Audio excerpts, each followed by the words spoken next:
जो हमारे DYSPs हैं, पुलिस के पदाधिकारी हैं, उनसे अनुरोध करूंगा कि इस कार्य को आप एक पारस्व वाला, साइड वाला काम मान करके नहीं करें, बल्कि इसको एक मूल कार्य अपना मान करके, यदि आप जिले में पदस्थापित हैं और ASTU के हेड हैं या इस तरह के, जैसे 3 महीने तक कोई बच्चा मिसिंग रह जाता है, नहीं पता चलता है, केस तो दर्ज होना अनिवार्य हो गया है। पहले था कि सिर्फ मिसिंग एंट्री होता था कि थाना दैनिकी में यदि कोई बच्चा मिसिंग हुआ तो उसकी एक एंट्री हो जाती थी, FIR नहीं दर्ज होता था।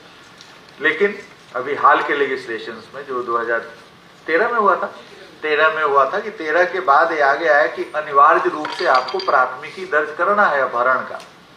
यदि 24 घंटे में बच्चा नहीं मिल जाता है तो आपको अपहरण का एक प्रॉपर कॉग्निजेबल केस दर्ज करना है।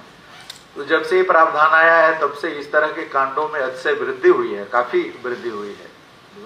लगभग हमें लगता है कि 11-12 में यदि इस तरह के केस 3000 दर्ज हो रहे थे, 2000 दर्ज हो रहे थे, तो उसके बाद से अचानक इसमें उछाल आया है और अभी करीब 10-12 हजार केस इस तरह के दर्ज हो रहे हैं। 7000 तो बच्चे मिसिंग बच्चे से संबंधित केस दर्ज हो रहा है। तो केस में भी काफी वृद्धि हुई है। जब केस दर्ज हो रहा है तो ऑब्वियसली उसका अनुसंधान होगा। हाईकोर्ट भी बहुत सारे मामलों में काफी मॉनिटरिंग कर रहा है। किसी किसी केस में तो हमको लगता है दर्जनों बार SP की उपस्थिति हुई है हाईकोर्ट में।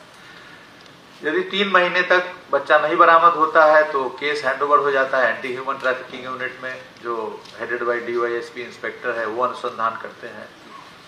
इसका SOP भी निर्गत हुआ है। हम लोगों ने भी CID से इस बार फिर से रिहाइड्रेट किया है, SOP निर्गत हुआ है। उस पर भी SOP पे पहले से भी था, लेकिन उसको और परिष्कृत करते हुए हम लोगों ने SOP निर्गत किया है इस तरह के केसेस के लिए।